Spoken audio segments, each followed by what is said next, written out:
चलो शुरू करते हैं आज की दर्द भरी कहानी। 25 दिसंबर 2024 बुधवार का दिन था। महाराष्ट्र पुणे के राजगुरुनगर से दोपहर में कार्तिकी सुनील मकवाने उम्र 9 और दुर्वा सुनील मकवाने उम्र 8 साल की दो छोटी बच्चियां लापता हो गई थीं। यह परिवार मूल रूप से बाहर गांव का रहने वाला है और मजदूरी के लिए राजगुरुनगर आया हुआ था। परिवार में सुनील मकवाने, उनकी पत्नी और दो बेटियां थीं। घर का मुखिया सुनील सत्करस्थल ग्राम पंचायत में सफाई कर्मी के तौर पर काम करते हैं। उसकी पत्नी दिहाड़ी मजदूरी का काम करती है। ऐसा 4 लोगों का परिवार था। महंगाई का जमाना है। परिवार का चरितार्थ चलाने के लिए भाग दौड़ करना पड़ता है।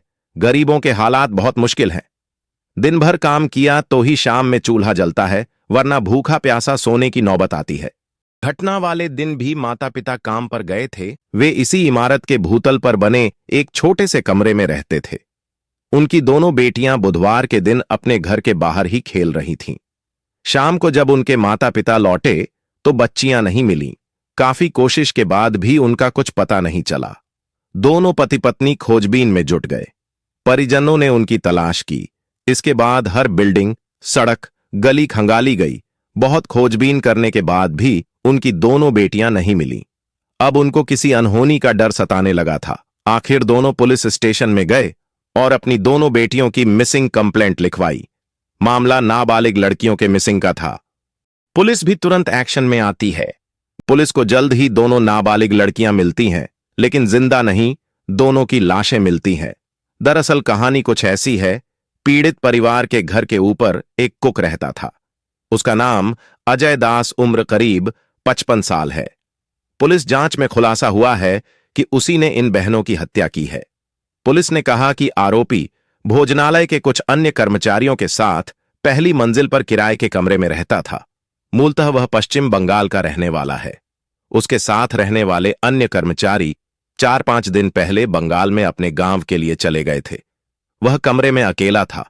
कुक पिछले कुछ सालों से वहां रहता था, इसलिए लड़कियां और उनका परिवार उसे बहुत अच्छी तरह से जानता था। पुलिस पूछताछ के दौरान कुक ने पुलिस को बताया कि उसने दोनों बहनों को लड्डू देने के बहाने अपने कमरे में बुलाया था। जब लड़कियां उसके कमरे में चली गईं, तो उसने बड़ी बहन को एक छोटे से शौचालय में धकेल दिया। उसके साथ गंदी हरकत करने का प्रयास किया। इस दौरान छोटी बहन चिल्लाने लगी।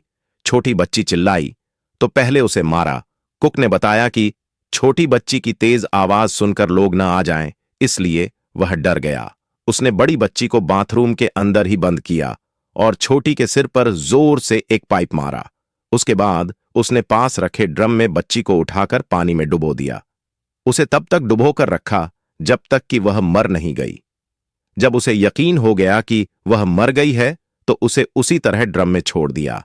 आरोपी अजय ने बाथरूम से दूसरी बच्ची को निकाला और उसका यौन उत्पीड़न करने की कोशिश करने लगा। इस दौरान वह भी चिल्लाने लगी।